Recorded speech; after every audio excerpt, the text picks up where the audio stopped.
You think making dinner without a recipe is impossible? Grandma made 30 classic dinners in the 1960s without a single recipe card. Somehow we forgot her pattern and became dependent on the recipe card. So, let's rediscover what made Grandma's no-recipe dinners so special. You'll wish they never vanished.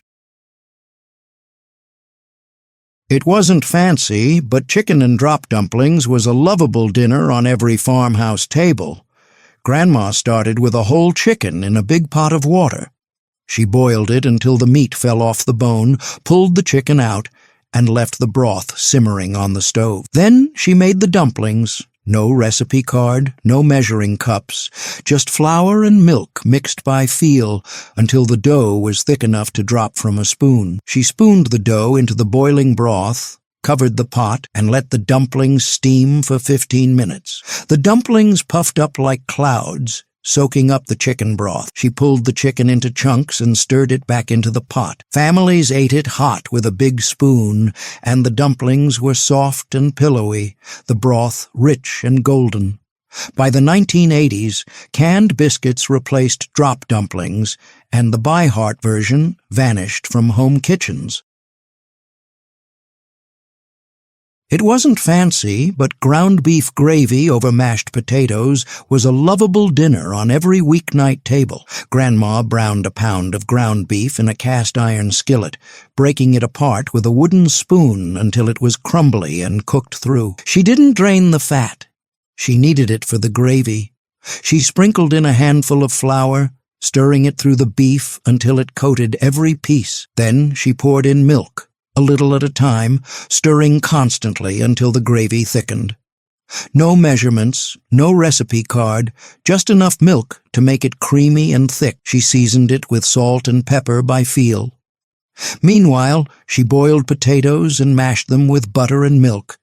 The ground beef gravy went over the mashed potatoes, and families ate it hot with a fork. By the 1980s, instant mashed potatoes and packet gravy replaced the by heart version, and the skill of making gravy from feel vanished from home kitchens.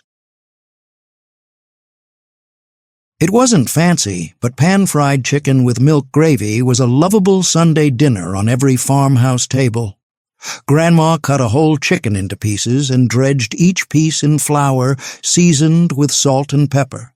No measurements, just enough flour to coat the chicken. She heated lard in a cast-iron skillet until it was shimmering hot, then fried the chicken pieces until they were golden and crispy on both sides. She pulled the chicken out and set it on a plate.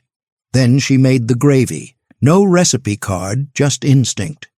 She poured off most of the grease, left a few spoonfuls in the pan, sprinkled in flour, and stirred it until it was golden. She poured in milk, stirring constantly until the gravy thickened. Families ate the fried chicken with milk gravy poured over biscuits.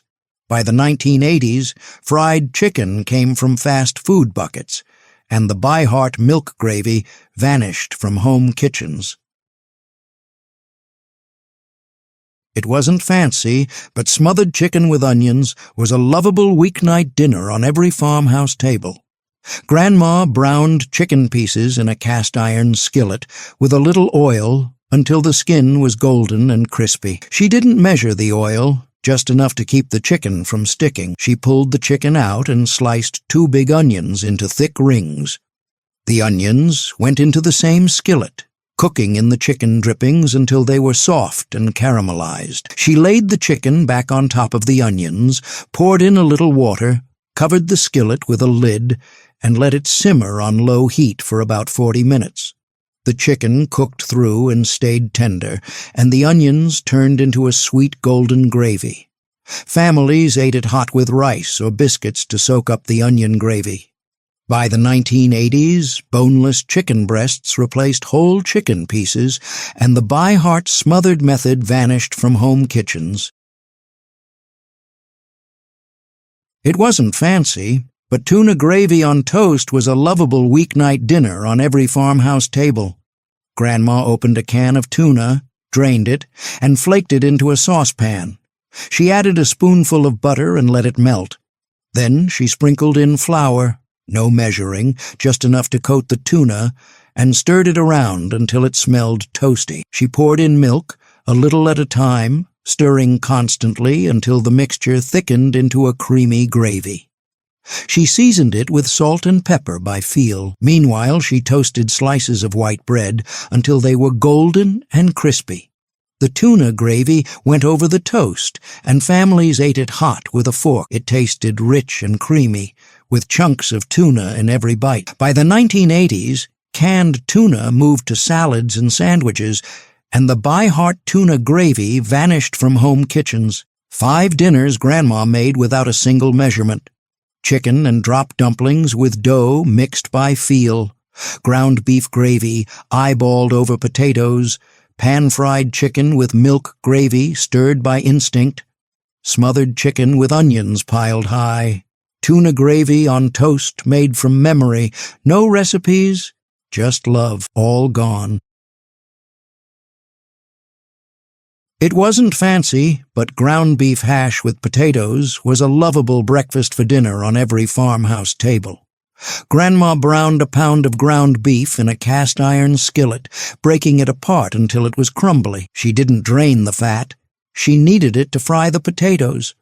She diced 3 or 4 potatoes into small cubes and added them to the skillet with the beef. She stirred everything together, seasoned it with salt and pepper by feel, and let it cook on medium heat until the potatoes were soft inside and crispy on the edges.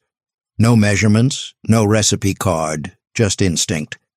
She stirred it occasionally to keep it from burning. Sometimes she cracked a few eggs on top and covered the skillet so the eggs cooked sunny side up. Families ate it hot with a spatula, scooping up beef, potatoes, and runny egg yolk.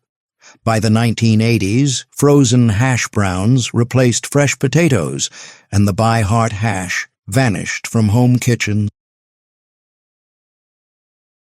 It wasn't fancy, but chicken fricassee was a lovable Sunday dinner on every farmhouse table.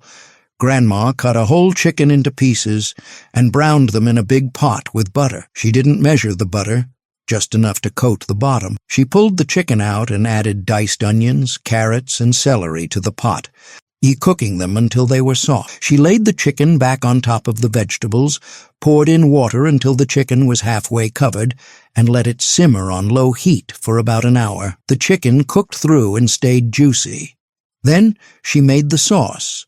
No recipe card, just feel. She spooned out a little broth, mixed it with flour until it was smooth, and stirred it back into the pot until the sauce thickened. Families ate it hot with biscuits or rice. By the 1980s, chicken fricassee sounded too fancy, and the by heart version vanished from home kitchens. It wasn't fancy, but creamed ground beef on biscuits was a lovable weeknight dinner on every farmhouse table. Grandma browned a pound of ground beef in a skillet, breaking it apart until it was crumbly. She didn't drain the fat. She kneaded it for the cream sauce. She sprinkled in a handful of flour, stirring it through the beef until it was coated. Then she poured in milk, a little at a time, stirring constantly until the mixture thickened into a creamy sauce. She seasoned it with salt and pepper by feel. No measurements, no recipe card, just instinct. Meanwhile, she baked a batch of biscuits, homemade or from a can, depending on the day. The creamed ground beef went over the split biscuits, and families ate it hot with a fork. It tasted rich and savory. By the 1980s, Hamburger Helper replaced creamed beef, and the by heart version vanished from home kitchens. It wasn't fancy, but tuna and egg scramble was a lovable breakfast for dinner on every farmhouse table. Grandma opened a can of tuna, drained it, and flaked it into a bowl. By the 1980s, people stopped using bread as a base for meals. Bread became a side dish, not the main plate. Leftover chicken went into sandwiches or salads, not gravy. Chicken and gravy over bread vanished from home kitchens. Nobody makes it anymore.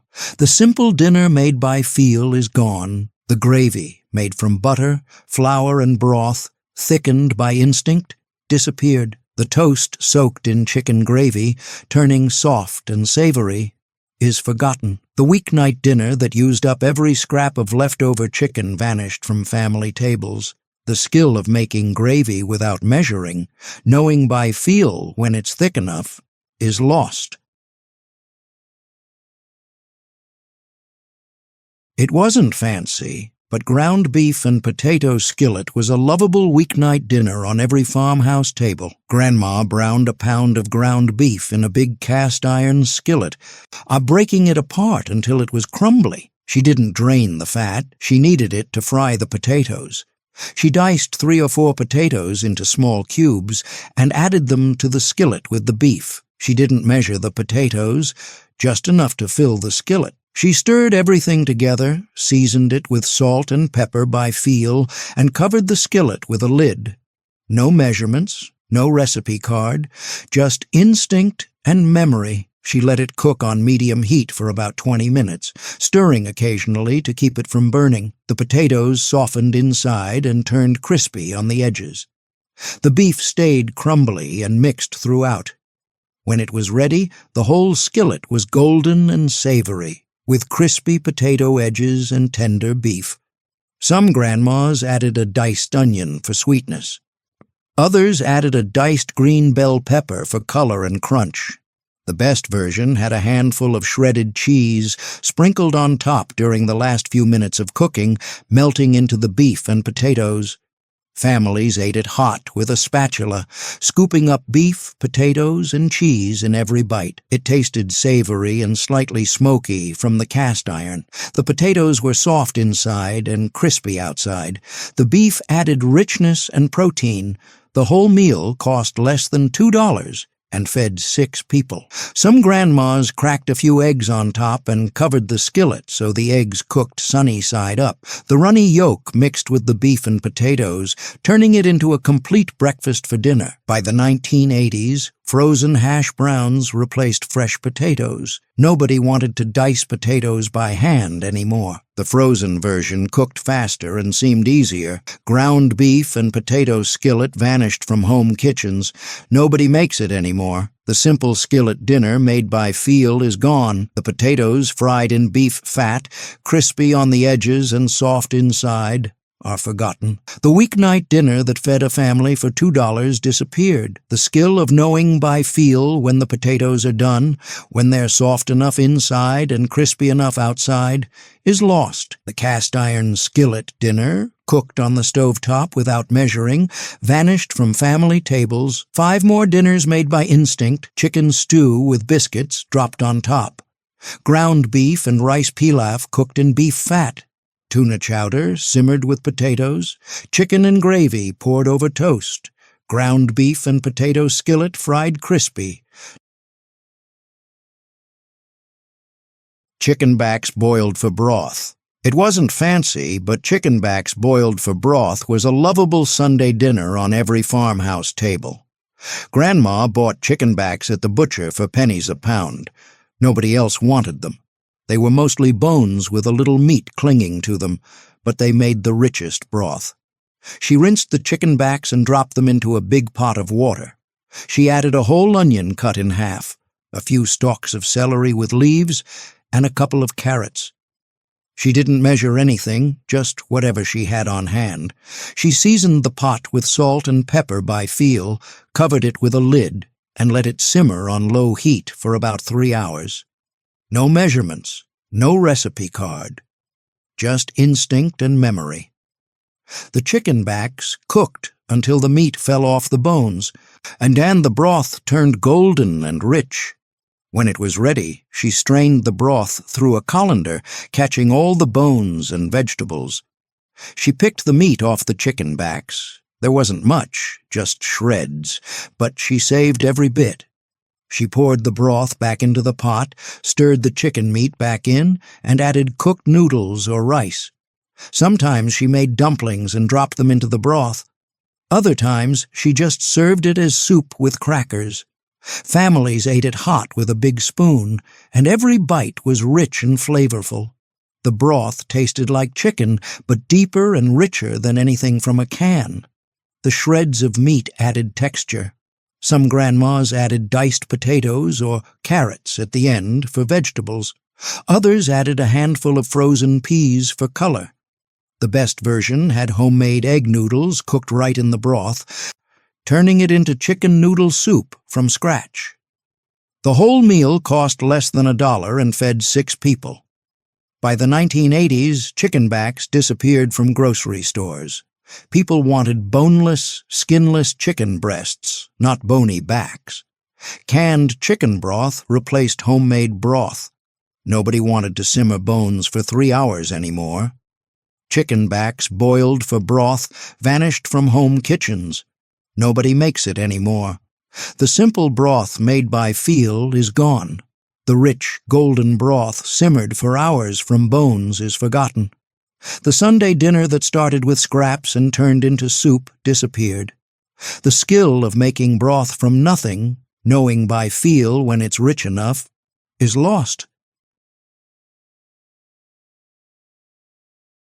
It wasn't fancy, but tuna and egg casserole was a lovable Friday dinner on every farmhouse table. Grandma started by hard-boiling a half-dozen eggs. She peeled them and sliced them into thick rounds. Then she opened 2 cans of tuna, drained them, and flaked the tuna into a bowl. She didn't measure anything, just used what she had. She made a white sauce. No recipe card, just feel. She melted a spoonful of butter in a saucepan, sprinkled in a handful of flour, and stirred it until it smelled toasty. She poured in milk, a little at a time, stirring constantly until the sauce thickened into a smooth, creamy gravy. No measurements, no recipe card, just instinct and memory. She seasoned the white sauce with salt and pepper by feel. Then she layered everything in a buttered casserole dish, sliced eggs on the bottom, flaked tuna on top.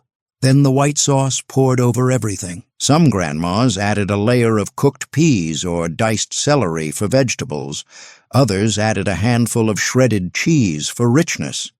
The best version had a topping of crushed crackers mixed with melted butter, sprinkled over the casserole before baking. She baked it in a 350-degree oven for about 30 minutes, just long enough for the sauce to bubble and the cracker topping to turn golden and crunchy. Families ate it hot with a big spoon, scooping up layers of eggs, tuna, and creamy sauce.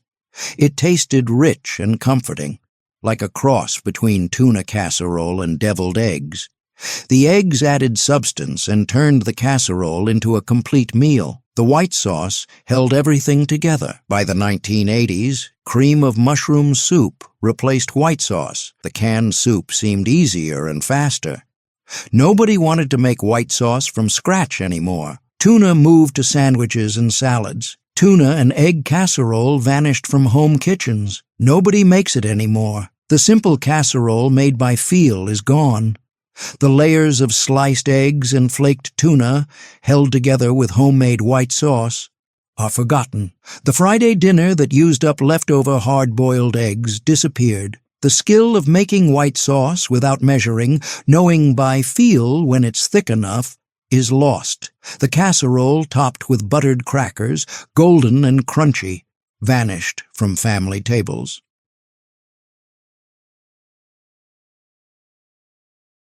It wasn't fancy, but ground beef shepherd skillet was a lovable weeknight dinner on every farmhouse table. Grandma browned a pound of ground beef in a big cast-iron skillet, breaking it apart with a wooden spoon until it was crumbly and cooked through. She didn't drain the fat.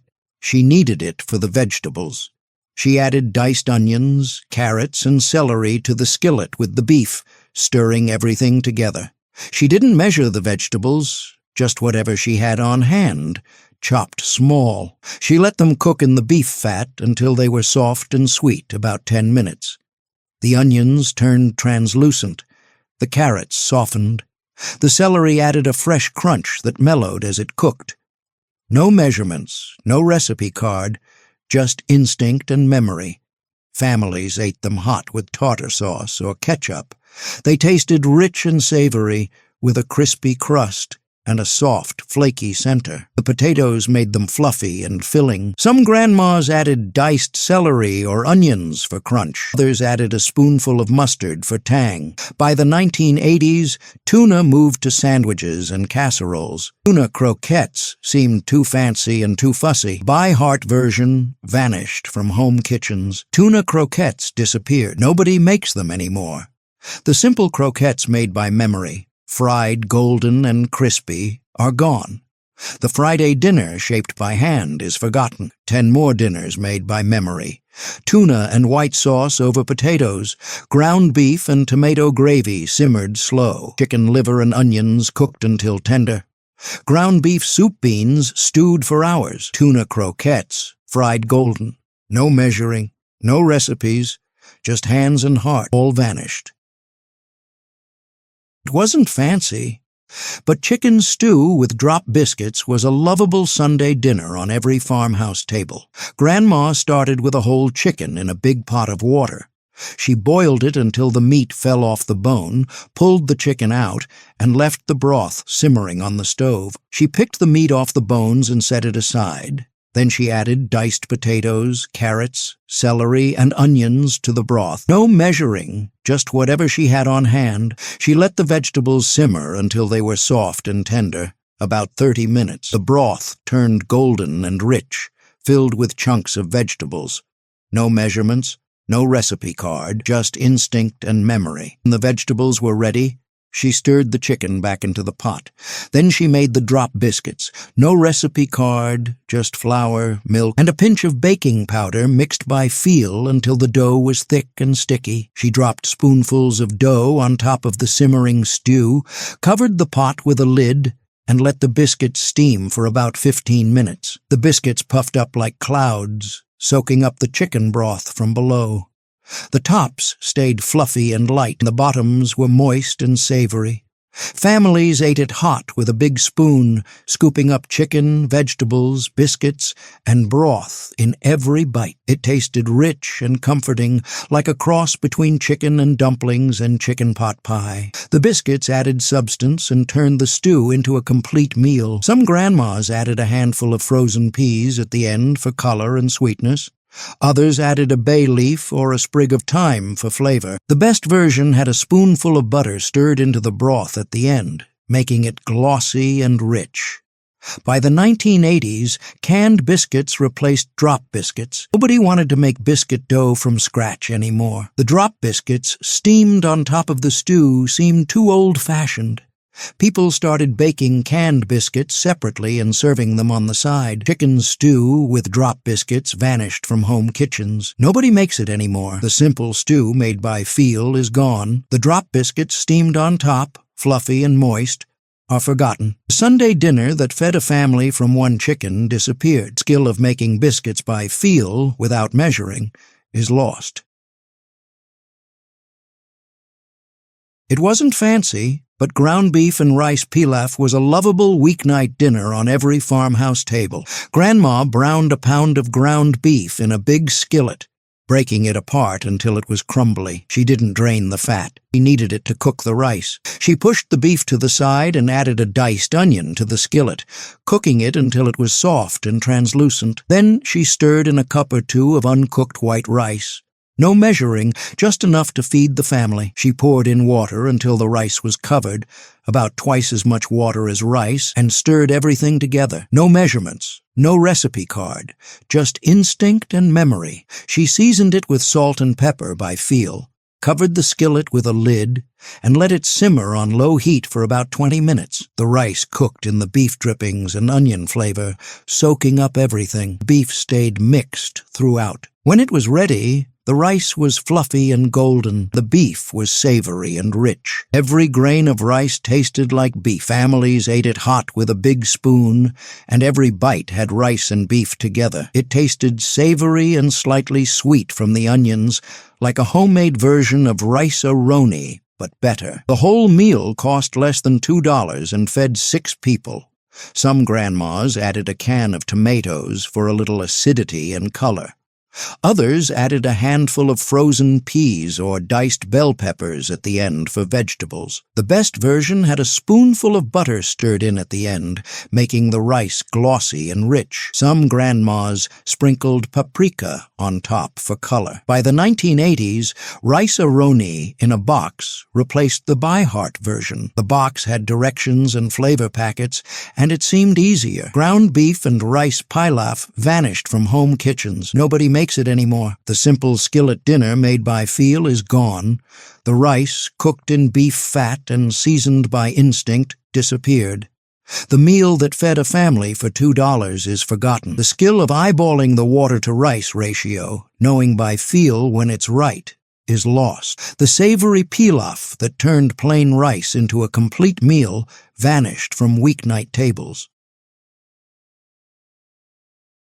It wasn't fancy, but tuna chowder was a lovable Friday dinner on every farmhouse table. Grandma started by dicing potatoes into small cubes and boiling them in a pot of water until they were soft and tender. She didn't measure the water, just enough to cover the potatoes. While the potatoes cooked, she diced an onion and a stalk of celery. When the potatoes were ready, she didn't drain them. She left them in the potato water and added the diced onion and celery right into the pot. She let everything simmer together for about 10 minutes until the onion was soft. No measurements, no recipe card, just instinct and memory.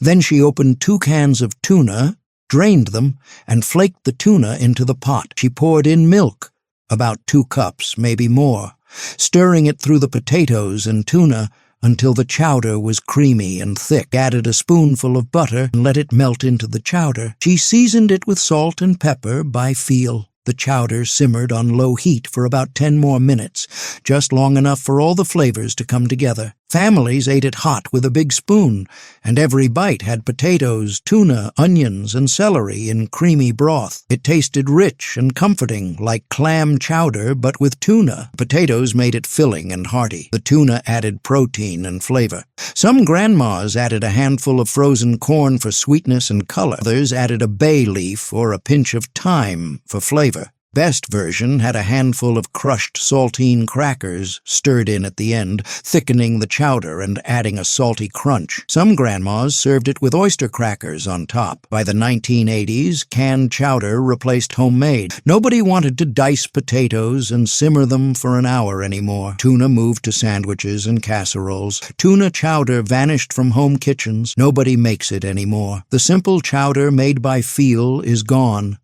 The potatoes simmered in their own water, then turned creamy with milk and tuna, are forgotten. The Friday dinner that fed a family for under $2 disappeared. The skill of making chowder without measuring, knowing by feel when it's thick enough, is lost. It wasn't fancy, but chicken and gravy over bread was a lovable weeknight dinner on every farmhouse table. Grandma started with leftover chicken, roasted, fried, or boiled, whatever she had from the night before. She pulled the meat off the bones and shredded it into chunks. Then she made the gravy. No recipe card, just feel. She melted a spoonful of butter in a saucepan, sprinkled in a handful of flour, and stirred it until it smelled toasty and turned golden brown. She poured in chicken broth, homemade from the bones or canned if she didn't have any, stirring constantly until the gravy thickened. No measurements, no recipe card, just instinct and memory. She seasoned the gravy with salt and pepper by feel. Some grandmas added a splash of milk to make it creamier. Others added a pinch of sage or thyme for flavor. The best version had a spoonful of butter stirred in at the end, making the gravy glossy and rich. She stirred the shredded chicken into the gravy and let it simmer for a few minutes until the chicken was heated through and coated in gravy. Meanwhile, she toasted slices of white bread until they were golden and slightly crispy. She laid the toast on plates and spooned the chicken and gravy over the top. The bread soaked up the gravy, turning soft and savory. Families ate it hot with a fork, cutting through the bread and soaking up every drop of gravy. Tasted rich and comforting, like Thanksgiving dinner on a Tuesday night. The whole meal used up leftovers and cost almost nothing. By the 1980s, people stopped using bread as a base for meals. Bread became a side dish, not the main plate. Leftover chicken went into sandwiches or salads, not gravy. Chicken and gravy over bread vanished from home kitchens. Nobody makes it anymore. The simple dinner, she stirred in a cup or two of uncooked white rice.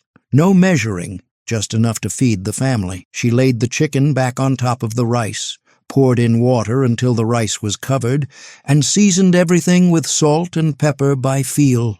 No measurements, no recipe card, just instinct and memory.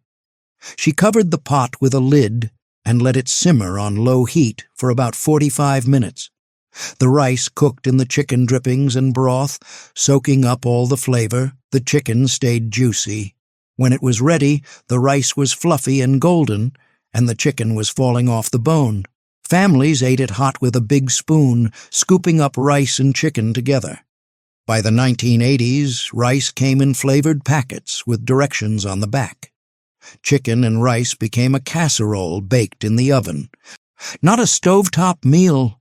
The by heart version vanished from home kitchens. Chicken and rice disappeared. Nobody makes it anymore. The simple stovetop dinner made by feel is gone. The rice cooked in chicken drippings, fluffy and golden, is forgotten. 5 more dinners made by instinct. Ground beef and cabbage wilted in a skillet. Chicken necks stewed with vegetables. Tuna patties fried golden and crispy. Ground beef and noodles stirred together. Chicken and rice simmered on the stovetop. No measuring cups, no recipe cards, just memory. All vanished. It wasn't fancy, but tuna and white sauce over potatoes was a lovable Friday dinner on every farmhouse table. Grandma boiled potatoes until they were soft and tender, then sliced them into thick rounds. Meanwhile, she made the white sauce, no recipe card.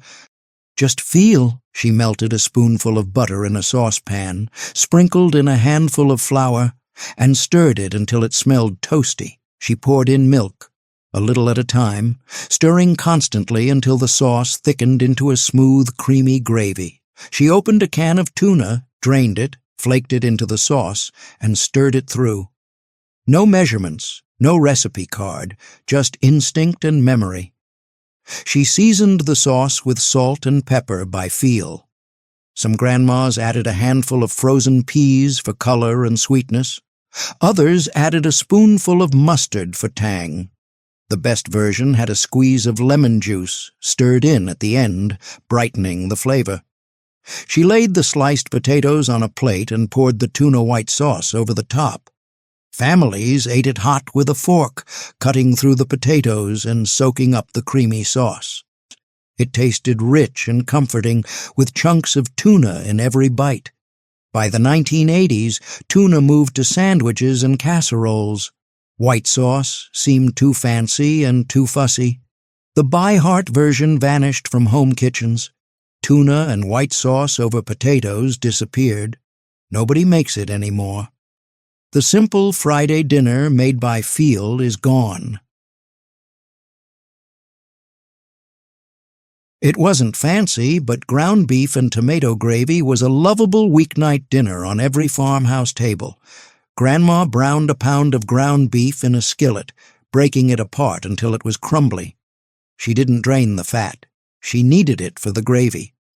She opened a can of tomatoes, whole, diced, or crushed, whatever she had, and poured them into the skillet with the beef. She added a splash of water to thin it out, stirred everything together, and let it simmer on low heat for about 20 minutes. The tomatoes broke down, and the sauce thickened into a rich, savory gravy. No measurements, no recipe card, just instinct and memory. She seasoned it with salt, pepper, and a pinch of sugar to cut the acidity of the tomatoes. Some grandmas added diced onions or green peppers for flavor. Others added a bay leaf or a sprinkle of oregano. The best version had a spoonful of butter stirred in at the end, making the gravy rich and glossy. Families ate it over mashed potatoes, rice, or biscuits. It tasted tangy and savory, with chunks of ground beef in every bite. The whole meal cost less than $2 and fed 6 people. By the 1980s, jarred spaghetti sauce replaced homemade tomato gravy. It seemed easier and more Italian. Ground beef and tomato gravy vanished from home kitchens. Nobody makes it anymore. The simple gravy made by feel is gone. The tomatoes, simmered with beef and seasoned by instinct, disappeared. It wasn't fancy, but chicken liver and onions was a lovable weeknight dinner on every farmhouse table. Grandma bought chicken livers at the butcher for pennies a pound. They were cheap, and nobody else wanted them. She rinsed them and patted them dry. She sliced 2 big onions into thick rings and cooked them in a skillet with butter until they were soft and caramelized. She pushed the onions to the side and added the chicken livers to the skillet. She didn't measure anything, just cooked them until they were browned on the outside, but still pink and tender inside. About 5 minutes. No measurements. No recipe card, just instinct and memory. She seasoned them with salt and pepper by feel. Some grandmas added a splash of vinegar at the end for brightness. Others added a spoonful of cream for richness. The best version had the onions piled high on top of the livers, sweet and golden. Families ate them hot with mashed potatoes or rice to soak up the onion butter. Chicken livers tasted rich and earthy, almost like beef, but softer. The onions added sweetness that balanced the strong liver flavor. By the 1980s, chicken livers disappeared from grocery stores. People didn't want organ meats anymore. They wanted boneless, skinless chicken breasts. The by-heart version vanished from home kitchens. Chicken liver and onions disappeared. Nobody makes it anymore. The simple skillet dinner made by feel is gone. The rich, earthy livers cooked with sweet onions are forgotten. It wasn't fancy, but ground beef soup beans was a lovable weeknight dinner on every farmhouse table. Grandma soaked dried beans overnight, pinto beans or navy beans, whatever she had. The next day, she drained them and put them in a big pot with fresh water. She added a pound of ground beef, breaking it apart with a spoon as it cooked in the bean water. She didn't brown the beef first. She just let it cook right in the pot with the beans. She added a diced onion, seasoned everything with salt and pepper by feel, and let it simmer on low heat for about 3 hours. No measurements, no recipe card, just instinct and memory. The beans cooked until they were soft and creamy, and the broth thickened into a rich, savory soup. The ground beef added flavor and protein. Some grandmas added a ham hock for extra richness. Others added a bay leaf or a pinch of chili powder. The best version had cornbread on the side to soak up the bean broth. Families ate it hot with a big spoon, and every bite had beans, beef, and onions. It tasted hearty and filling, like a cross between chili and bean soup. By the 1980s, canned beans replaced dried beans. Nobody wanted to soak beans overnight anymore. Ground beef soup beans vanished from home kitchens. Nobody makes it anymore. The simple soup made by feel is gone. The beans simmered for hours with ground beef are forgotten. It wasn't fancy, but tuna croquettes was a lovable Friday dinner on every farmhouse table. Grandma opened 2 cans of tuna, drained them, and flaked the tuna into a bowl. She added mashed potatoes, leftover from the night before or freshly made, and stirred them together. She didn't measure, just enough potatoes to bind the tuna into a dough. She cracked an egg into the bowl, added a handful of breadcrumbs, and mixed everything together with her hands until it held its shape. She shaped the mixture into small logs about the size of a cork, rolling them smooth between her palms. No measurements, no recipe card, just instinct and memory. She heated oil in a cast-iron skillet until it shimmered, then fried the croquettes on all sides until they were golden and crispy. She pulled them out and set them on a plate lined with newspaper to drain. Families ate them hot with tartar sauce or ketchup. She drained them and mashed them with butter and milk, adding just enough to make them creamy and smooth. She didn't measure, just eyeballed it until the texture was right. When the beef mixture was ready, she spread the mashed potatoes on top, covering the beef completely, like a thick blanket. She didn't transfer it to a casserole dish or put it in the oven. She just covered the skillet with a lid and let it cook on low heat for about 10 more minutes. The potatoes steamed on top and absorbed the beef flavor rising from below. The bottom layer of potatoes turned slightly golden where they touched the hot skillet.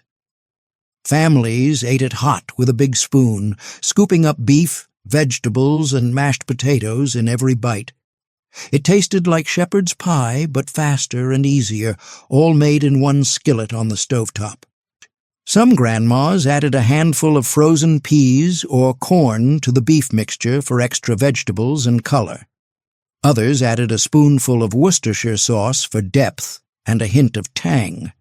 The best version had a handful of shredded cheese sprinkled on top of the potatoes during the last few minutes of cooking, melting into the mashed potatoes and adding richness.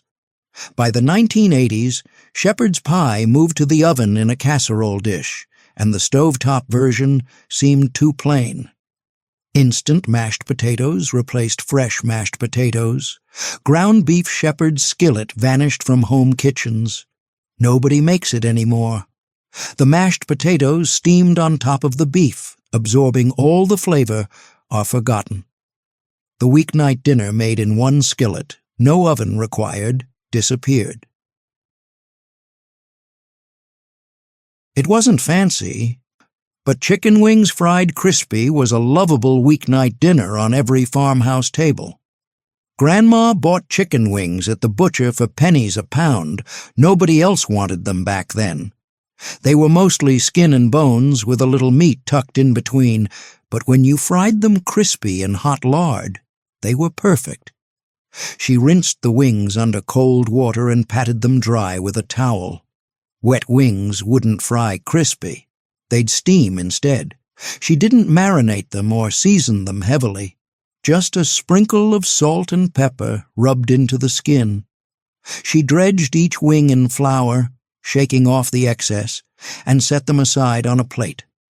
She didn't measure the flour, just poured some into a shallow dish and coated each wing lightly. No measurements, no recipe card, just instinct and memory. She heated lard in a big cast-iron skillet until it was shimmering hot, about an inch deep. She didn't use a thermometer. She just knew by looking when the lard was ready. If she dropped a pinch of flour into the lard and it sizzled immediately, it was hot enough. She added the wings in batches, careful not to crowd the skillet. Crowding would lower the temperature and make the wings soggy instead of crispy. She fried them on one side for about 5 minutes, then flipped them and fried the other side for another 5 minutes. The skin turned golden brown and crispy, bubbling and crackling in the hot lard.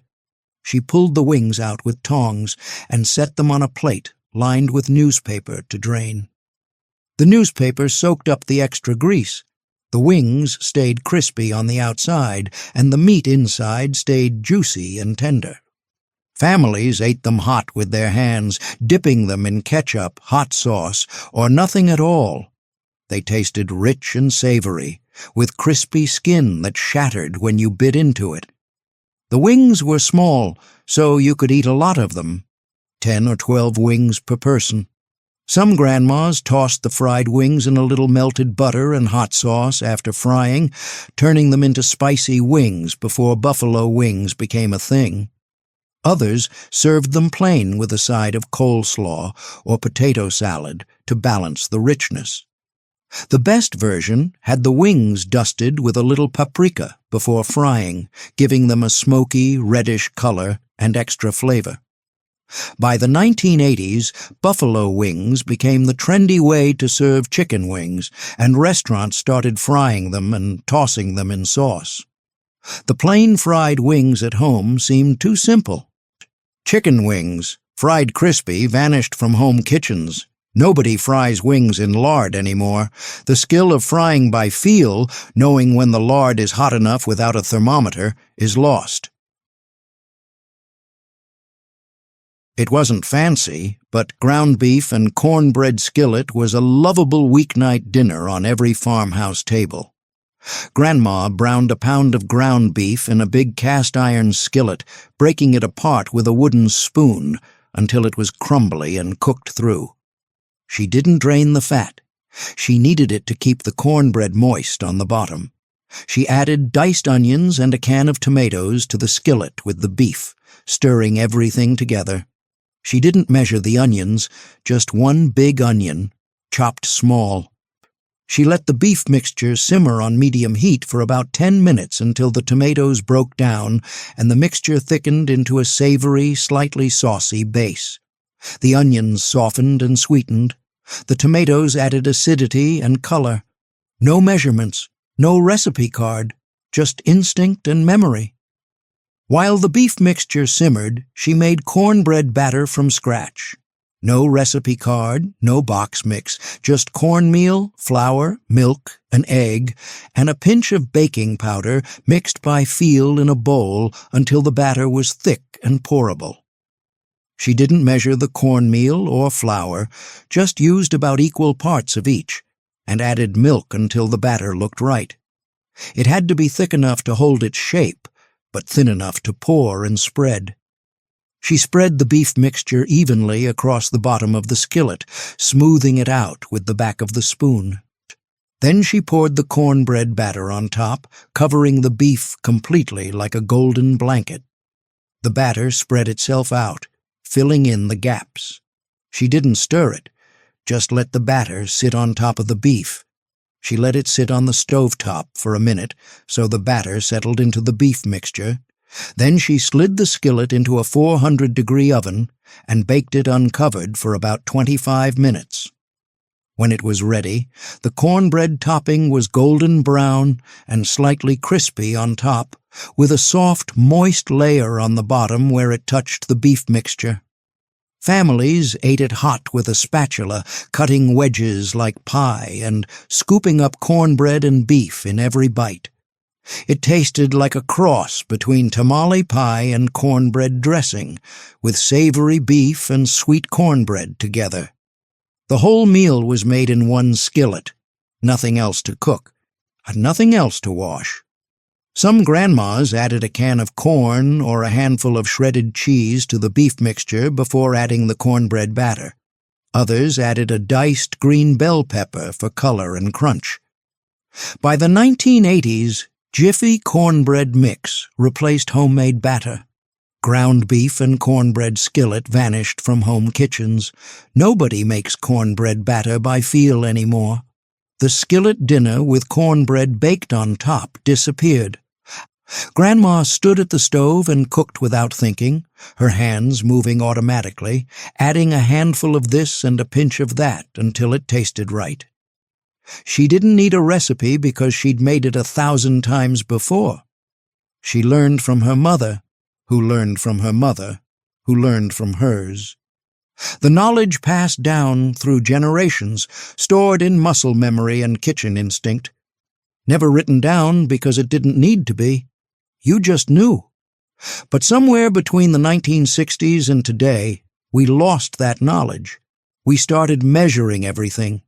We followed recipes word for word, afraid to trust our instincts. We bought packaged mixes and frozen dinners because they came with instructions. We stopped cooking by feel and started cooking by the book. And in the process, we lost 30 beautiful dinners that fed families for decades. Ground beef and cabbage skillet, chicken necks stewed with vegetables, tuna patties fried golden, ground beef and noodles stirred together, chicken and rice simmered on the stovetop, all gone, all forgotten. If you remember Grandma standing at the stove, adding flour without measuring, stirring gravy until it looked right, tasting and adjusting by feel. Drop a comment below. Tell us which no-recipe dinner she made. Tell us what it tasted like. Tell us how she knew when it was done. And if you want to see more forgotten recipes from the 1960s, hit that subscribe button and turn on notifications. These dinners deserve to be remembered. These skills deserve to be passed down. Let's bring them back together. One handful of flour, one pinch of salt, one memory at a time. Because some recipes are too important to lose forever.